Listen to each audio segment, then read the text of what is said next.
تمہیں ان کی لذتوں کا پتہ نہیں ہے. اعتراض کرنا ہے منہ اٹھا کے, فلاں کیسے ہو گیا, فلاں کیسے ہو گیا. بزرگوں سے کیا ہوتا ہے, ولیوں سے کیا ہوتا ہے, تمہیں کیا پتا کہ کیا ہوتا ہے. نگاہ مرد مومن سے بدل جاتی ہیں تقدیریں. اگر ہو ذوق یقین پیدا تو کٹ جاتی ہے زنجیریں, اور ہو اگر آج بھی براہیم سیما پیدا, آپ کر سکتی ہے انداز گلستہ پیدا. تم یقین کی دولت تو پیدا کر کے دیکھو, یقین کا جذبہ تو پیدا کر کے دیکھو, ہوتا کیا ہے یقین سے. حضرت عارف رومی لکھتے ہیں, عارف رومی, عارف بھی کسی کو کہا جائے, اس پر بھی اعتراض کرنے والے, شک ڈالنے والے کہ کوئی عارف کیسے ہو سکتا ہے, عارف کا مطلب کیا ہوتا ہے, عارف کون ہے. علم سے تعلق تمہارا نہیں, تمہیں معلوم نہیں دنیا میں کیا کچھ ہو رہا ہے, اور تم اپنے مکتب میں مدرسے کے چھوٹے سے کمرے میں بیٹھ کر کے یہ فیصلہ کرو گے کہ مذہب اسلام کے اصول کیا ہے, قوانین کیا ہے, اولیاء کا معیار کیا ہے, حضور کا علم کیا ہے, تم فیصلہ کرو گے. خدا کی قسم, میرے ماں نے بہت پہلے کہا تھا, فرش والے تیری شوکت کا علو کیا جانے, خسروا عرش پہ اڑتا ہے پریرا تیرا. فیصلہ کرو گے کہ حضور کا مقام کیا ہے, ان کے امت کے اولیاء کا مقام کیا ہے, یہ مقدس راتیں کیا ہیں, تم فیصلہ کرو گے. اس پر بھی لوگ بات کرتے ہیں, کون عارف, کیسے عارف, عارف کیسے ہو جاتے ہیں, یہ کیسے ہو جاتے ہیں, مولا کیسے بن جاتے ہیں. توجہ کریں, غور کریں, عارف کیسے, علم سے تعلق نہیں ہے, ٹوٹ گیا ہے. دنیا کہاں سے کہاں پہنچ گئی, ابھی ان کو یہی نہیں پتا کہ حضور معراج میں تشریف لے گئے تو کیسے لے گئے. شب برات ہے اس لیے یہ بات کہہ رہا ہوں, توجہ ہے آپ کی, سن رہے ہیں یا نہیں. ابھی اسی پر اعتراض چل رہا ہے کہ کیسے چلے گئے, آسمان میں تو دروازہ ہی نہیں ہے. میں نے کہا کون گیا تیرے گھر سے کہ تجھے پتا ہے کہ آسمان میں دروازہ نہیں ہے, جو گیا اور آ کر بتایا ہو, بتا تجھے کیسے معلوم کہ آسمان میں دروازہ نہیں ہے. دنیا کہاں سے کہاں پہنچ گئی. ابھی ان کو اسی بات پر اعتراض ہے کہ اللہ کا ولی ایک وقت میں یہاں سے وہاں کیسے جا سکتا ہے. تم سے بے وقوف لوگ ٹائم ٹریولنگ پر موویز بنا رہے ہیں, اور تم ابھی تک ٹائم ٹریولنگ کا فلسفہ سمجھ نہیں سکے. میرا موضوع سائنس نہیں ہے, لیکن میں آپ کو ذہن دینا چاہتا ہوں, اس ٹیکنالوجی کے دور میں بھی اگر آپ اللہ کے ولیوں کی کرامتوں کو نہ سمجھ سکے, اللہ کے رسول کے سفر کو نہ سمجھ سکے, تو پھر ہم سے بڑا بے وقوف اور نادان کون ہوگا. توجہ تو کریں, غور تو کریں, اندازہ لگائیں. پوچھتے ہیں کہ صاحب حضور کیسے تشریف لے گئے معراج میں, کیسے چلے گئے اور کیسے واپس آ گئے. میں کیا بتاؤں کہ کیسے گئے اور کیسے آئے. میرے امام نے تو کہا, خیرت سے کہہ دو کہ سر جھکا لے, گما سے گزرے گزرنے والے, پڑے ہیں یہاں خود جہت کو لالے, کسے بتائیں کدھر گئے تھے, سراغ عین و متا کہاں تھا, نشان کیف و الا کہاں تھا, نہ کوئی راہی نہ کوئی ساتھی, نہ سنگ منزل نہ مرحلے تھے. ہم کیسے بتائیں کمانے امکا کے جھوٹے نقطوں, تم اول آخر کی پھیر میں ہو, محیط کی چال سے تو پوچھو کدھر سے آئے کدھر گئے تھے. تمہیں پتہ ہی نہیں ہے ان علموں کے بارے میں, تم کیا بات کرتے ہو, کیا لوگوں کو بیوقوف بنا رہے ہو. ابھی پچھلے دنوں شعبان سے پہلے رجب کا مہینہ گزرا, ایک جگہ تقریر ہو رہی تھی. میں نے کہا حضرت بیٹھے ہیں, علماء تصدیق کریں گے, حضور غریب نواز رضی اللہ تعالیٰ عنہ آپ کے باغ میں حضرت ابراہیم قندوزی رحمۃ اللہ تعالیٰ علیہ تشریف لائے. آپ نے ضیافت فرمائی تو حضرت ابراہیم قندوزی نے اپنے جھولے سے, اپنے جیب سے روٹی کا ایک ٹکڑا یا کھجور کا ایک ٹکڑا نکالا اور اس کو چبا کر کے حضور غریب نواز کے منہ میں ڈال دیا. توجہ ہے, بات یقین کی چل رہی ہے, وہاں سے ہٹا نہیں ہوں, ڈال دیا. تو حضور غریب نواز کہتے ہیں میرے دل کی دنیا بدل گئی, دنیا ہی بدل گئی. ایک صاحب کہنے لگے کیا جھوٹا کھانے سے بھی دنیا بدل جاتی ہے, کیا جھوٹا پینے سے بھی دنیا بدل جاتی ہے, جھوٹے میں کیا تاثیر ہے, جھوٹے سے کیا ہوتا ہے, کیا جھوٹا کھانے سے دنیا بدل جائے گی. میں نے ان سے کہا اگر تمہیں جھوٹے کی تاثیر کا اعتراف نہیں ہے تو کبھی سانپ کا جھوٹا پی کے دیکھو. دنیا میں کتنے ایسے جانور ہیں, اگر کوئی فہرست مانگے تو میں فہرست دے سکتا ہوں, جن کا جھوٹا پیو تو دنیا بدل جائے, دنیا ہی بدل جائے. نادانوں, زہر والوں کے جھوٹوں کی تاثیر کا اعتراف کرتے ہو, جس کی زبان رات و دن اللہ اور اس کے رسول کے ذکر سے تر ہے, اس کے جھوٹوں کا اعتراف کیوں نہیں کرتے, کیوں نہیں مانتے. صحبتوں کا اثر کیا ہے, دوستیوں کا اثر کیا ہے, کس کس پر بات کروں, کس کو چھوڑوں اور کس کا انتخاب کروں. میں تو صرف اتنا میں آپ کو ذہن دے رہا ہوں, بس آپ سمجھیں اس بات کو, توجہ کریں کہ بے یقینی انسان کو کہاں سے کہاں لے جاتی ہے, کہاں سے کہاں پہنچا دیتی ہے. قد بینا الآیات لقوم یوقنون, قرآن کہتا ہے. آپ غور تو کیجیے, یقین والوں سے بھی خطاب ہے قرآن کا, ان فی ذلک لآیات لقوم یوقنون, یقین والوں سے خطاب ہے. یقین پیدا کرو. مگر میں شک میں نہ رہو. بات کرتے عارف ہو گئے, عارف کیسے بن گئے, کیسے بن جاتے لوگ عارف. دیکھو ابھی مفتی صاحب قبلہ حدیث بیان فرما رہے تھے, وہی حدیث ہے اسی مضمون کے ساتھ مسلم شریف کے اندر آئی ہے, حضرت بخاری شریف کے اندر بھی موجود ہے, متفق علیہ حدیث ہے. حضرت عبداللہ بن عمرو راوی ہیں, فرماتے ہیں کہ حضور کے ایک صحابی حضرت حارثہ, اور بھی کتب میں یہ حدیث موجود ہے, تشریف لائے. حضور احد کے کیمپ کا معائنہ کر رہے تھے, یا اگر اس وقت میرے ذہن سے کتب کا نام مسٹیک ہو رہا ہو تو میں معذرت چاہتا ہوں. حضور احد کے کیمپ کا معائنہ کر رہے تھے. معائنہ کرتے کرتے ایک صحابی رسول کی آواز سنائی دی, قرآن پڑھ رہے تھے. حضور نے ان کو بلایا, بار تشریف لائے. حضور نے کہا کہ یا حارثہ, اے حارثہ, تو نے صبح کس حال میں کی ہے؟ کیف اصبحت یا حارثہ, کیسے صبح کیے؟ انہوں نے کہا یا رسول اللہ اصبحت مؤمنا حقا, میں نے ایمان کی حقیقت کے ساتھ صبح کی ہے, ایمان کی حقیقت کے ساتھ صبح کی ہے. حضور نے کہا کہ ہر بات کی ایک حقیقت ہوتی ہے, حارثہ بتا تیرے ایمان کی حقیقت کیا ہے؟ وہ کہتے ہیں یا رسول اللہ 3 جملے انہوں نے فرمائے, تصوف کے جملے ہیں.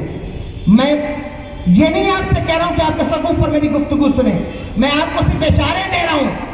انہوں نے کہا یا رسول اللہ میں دن کو پیاسا رہتا ہوں, رات کو جاگتا رہتا ہوں. یا رسول اللہ میں پیاسا رہتا ہوں, رات کو جاگتا رہتا ہوں, اور دنیا میں رہتا ہوں لیکن دنیا میرے اندر نہیں رہتی. یا رسول اللہ میں دنیا میں رہتا ہوں لیکن دنیا میرے اندر نہیں رہتی. یہ بہت قابل توجہ بات ہے نوجوانوں, اسی لیے کہہ رہا ہوں کہ اپنے بزرگوں کو پڑھیے. اگر آپ جو کچھ پڑھ رہے ہیں, میتھمیٹکس پڑھ رہے ہیں, فزکس پڑھ رہے ہیں, کیمسٹری پڑھ رہے ہیں, جس شعبے میں آپ کو جانا چاہیے میں منع نہیں کرتا, لیکن خدا کی قسم اپنے اکابرین کو ضرور پڑھ لینا, اپنی تاریخ کو ضرور پڑھ لینا. جب تک تم تاریخ نہیں پڑھو گے تمہیں اندازہ نہیں ہوگا, تمہیں پتہ نہیں چلے گا. حضرت میرے آقا سرور دو عالم صلی اللہ علیہ وسلم نے جب سنا تو کہا اے حارثہ عرفتا, اب سرتا, تو نے جان لیا, پہچان لیا, تو جاننے والوں میں ہو گیا, عارف ہو گیا. اب میں کہاں سے یہ باتیں ثابت کروں, لیکن میں آپ سے اتنا کہتا ہوں کہ آپ بھی کچھ پیش قدمی کریں, آپ بھی توجہ کریں. صرف تقریروں پر اکتفا نہ کریں, صرف تقریروں پر بس نہ کریں, بلکہ سمجھیں, غور کریں, جھانکیں اور جھانک کر پتہ لگائیں کہ ہم جہاں کھڑے ہیں کیا ہمارا مسلک صحیح ہے یا نہیں صحیح ہے. کیا ہمیں بیوقوف تو نہیں بنایا جا رہا ہے, ہمیں نادان تو نہیں بنایا جا رہا ہے, ہمیں ٹھگا تو نہیں جا رہا ہے, کہیں ہمیں بے یقینی کی لعنت میں اس کے گڈھے میں تو نہیں پھینکا جا رہا ہے. اس چیز کا اندازہ آپ کو لگانا ہے, آپ کو غور کرنا ہے. اپنے کردار کے بارے میں, اپنے اعمال کے بارے میں, اپنے نظریات کے بارے میں آپ توجہ کریں. اسلام کے بارے میں سوچنا بند کر دیں, اسلام کو کچھ نہیں ہو سکتا. اسلام کے بارے میں بات کرنا میں منع نہیں کرتا, لیکن اتنا ضرور کہوں گا اپنے کردار کے بارے میں بات کیجیے. اسلام کے بارے میں پریشان مت ہوئیے کہ اسلام مٹ جائے گا. کتنی زمانے میں کتنی مرتبہ ایسا ہوا ہے, کتنی بار ایسا ہوا کہ جب ایسا لگا کہ اس کی شمع جھلملانے لگی ہے, شاید یہ بجھ جائے گا, لیکن اللہ کی عزت کی قسم یہ وہ مذہب نہیں ہے جسے مٹا دیا جائے, یہ وہ مذہب نہیں ہے جسے جو ہے وہ ختم کر دیا جائے. کتنی مرتبہ آپ تاریخیں پڑھیے, آپ کو پتہ چلے. پڑھیے منگولوں کی تاریخ پڑھیے, چنگیزیوں کی, کیا معمولی دور ہے؟ اٹھا کر دیکھیے, سکندر اعظم کی حکومت کے ایریا سے کئی گنا زیادہ بڑا ایریا ہے ان منگولوں کا. آپ شروع ہو جائے چائنا سے مڈل ایسٹ تک چلے جائیں, آگے تک, جہاں تک آپ کو منگولی حکومت ملے گی. پہلا ٹارگٹ مسلمان ہے, جہاں مسلمان ملتے مارا جاتا. یہ میں اس لیے کہہ رہا ہوں تاکہ نوجوانوں کا ایمان مضبوط ہو. صرف اتنی بات کہہ رہا ہوں, توجہ ہے آپ کے یقین کی جو دولت ہے وہ لٹ نہ جائے, صرف اس لیے یہ بات کہہ رہا ہوں. جہاں مسلمان دکھتا ہے اسے مارا جاتا. آپ نے تو سمجھ لیا کہ بس ہمارا معاملہ ختم ہو گیا. نہیں, آپ توجہ تو کریں, اپنے کردار پر غور کرنا ہے. اسلام کے بارے میں ٹینشن مت لیجیے. دنیا میں کسی ماں نے اپنے بیٹے کو وہ دودھ نہیں پلایا کہ وہ کھڑا ہو اور اسلام کو گرا دے. خدا کی قسم, دیکھو پڑھو منگولوں کو, ہند بھی ان سے نہیں بچا, ہند کی زمین بھی ان سے نہیں بچی. پڑھیے ان کو, پہلا ٹارگٹ مسلمان ہے, جہاں ملے مارو. سروں کے مینار تعمیر کر دیے گئے, بیٹھ کر شراب نہیں پی گئی. ہماری اتنی بڑی بڑی یونیورسٹیاں, غرناطہ کی, قرطبہ کی, حلب کی, دیکھیے, پڑھیے. میں نہیں کہتا, بڑے بڑے اسکالرز آج بھی لکھ رہے ہیں کہ اگر منگولوں نے اسلام کو نقصان نہ پہنچایا ہوتا تو اسلام آج امریکہ پر حکومت کر رہا ہوتا. یہ سائنٹیفک ایجادات, یہ ٹیکنالوجی کس نے دیا دنیا کو؟ یہ میرا موضوع نہیں ہے, لیکن آپ توجہ کیجئے گا, کبھی غور کیجئے گا. وہ یونیورسٹی جس سے پولیس نہ نکلے, وہ یونیورسٹی, میں کس کا نام لوں؟ کیا کچھ نہیں برباد کیا, کتابیں جلا دی, پھاڑ دی, دریا میں بہا دیا. ہماری ریسرچ, ہماری تحقیق, ہماری کتابیں, ہماری لائبریریاں, ہمارے کتب خانے مٹا دیے گئے, مار دیا گیا مسلمانوں کو. جہاں کوئی داڑھی ٹوپی صافہ امامہ دکھ جاتا اسے قتل کر دیا جاتا. بچوں کو, بوڑھوں کو, بزرگوں کو, عورتوں کو قتل کر دیا گیا. بغداد کی سرزمین پر سے دریائے دجلہ کا بند, جب مسلمان تہخانوں میں چھپ گئے تو دریائے دجلہ کا بند توڑا گیا. 1.25 لاکھ لاشیں ہم نے جو ہے وہ بغداد کے تہخانوں سے نکالی تھی. بچوں کی ابلتی ہوئی کھوپڑیاں کیا ہم نے نہیں دیکھی ہیں؟ دیکھی ہیں. یہ وہ دور تھا جس دور کے اندر لوگ یہ سمجھتے تھے کہ شاید اب اسلام ختم ہو جائے گا. ایران بھی مٹا دیا گیا, بغداد بھی مٹا دیا گیا, عراق بھی مٹا دیا گیا. اب کیسے اسلام کھڑا ہوگا؟ اب کیسے اسلام دوبارہ زندہ ہوگا؟ لیکن کچھ بات ہے کہ ہستی مٹتی نہیں ہماری, کچھ بات ہے کہ ہستی مٹتی نہیں ہماری. صدیوں رہا ہے دشمن دورے جہاں ہمارا. اقبال کہتے تو نہ مٹ جائے گا ایران کے مٹ جانے سے, نشے میں تو خرچ کیا پیمانے سے, ہائے آیا سورشے تادار کے افسانے سے, پاسباں مل گئے کعبے کو صنم خانے سے. اسی قوم سے ایک انسان کو اللہ نے کھڑا کر دیا, ایک شہزادے کو کھڑا کر دیا. اسلام کو مٹانے والے خود اسلام کے محافظ بن گئے. اس لیے آپ اسلام کے بارے میں ٹینشن نہ لیں, آپ اپنے کردار کے بارے میں ٹینشن لیں. اسلام کو کوئی نہیں مٹا سکتا, لیکن مسلمانوں کے اوپر وبال آتا ہے, مصیبتیں آتی ہیں ان کے اعمال کی بنیاد پر, ان کے کردار کی بنیاد پر, ان کی بے یقینی کی بنیاد پر. یہ ہوتا رہا ہے, اور جب آپ اس دور سے گزریں گے یہ آپ کے ساتھ ہوگا. اس لیے بچیے, یقین کی دولت کو مضبوط کیجیے, مضبوط کیجیے. آپ اس یقین کی دولت کو مت کھوئیے جو اللہ کے رسول نے ہمیں عطا فرمائی ہے. دیکھیے, بات یہ کر رہا تھا, آخری بات میں ختم کر رہا ہوں بات کو. حضرت عارف رومی کہتے ہیں مثنوی شریف کے اندر, اور جو ہے وہ لکھا ہے. اچھا, ایک اور بات میں آپ سے کہنا چاہتا ہوں. انسان مرتے ہوئے انسان کو بھی زندہ کر دیتا ہے, سمجھتے ہیں؟ سن رہے, ایک مولانا صاحب تھے کسی مسجد کے اندر رہتے تھے, نماز پڑھاتے, امام صاحب تھے. میں کسی امام کی توہین میرا مقصد نہیں, واللہ میں بڑی عزت کرتا ہوں. یہ وہ امام ہیں, ائمہ ہیں, علماء ہیں جن کے دم سے, جن کی ٹوپیوں داڑھیوں جو بہت دستار سے اسلام کی شناخت, اسلام کا نشان آج بھی زندہ ہے. لوگ سمجھتے ہیں کہ یہ اسلام کے ماننے والے, ورنہ آپ نے تو اسلام کی پہچان ہی مٹانے کی کوشش کی ہے. میں یہ آپ سے یہ کہنا چاہتا ہوں کہ اپنی شناخت کو, اپنے تشخص کو باقی رکھیے, اپنی پہچان مت کھوئیے. ساری دنیا کے اندر آئیڈینٹیفیکیشن کا مسئلہ سب سے بڑا مسئلہ ہے, تشخص کا مسئلہ سب سے بڑا مسئلہ ہے, لیکن آپ اس کو بھی کھو رہے ہیں. آپ کے رہنے کا, چلنے کا, پھرنے کا, اٹھنے بیٹھنے کا اسٹائل مسلمانوں کا اسٹائل تو نہیں ہے.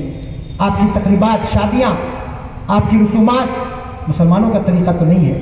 یہ تو مسلمانوں کے حالات نہیں ہیں. پھر آپ شکوہ کس منہ سے کرتے ہیں, گلہ کس منہ سے کرتے ہیں؟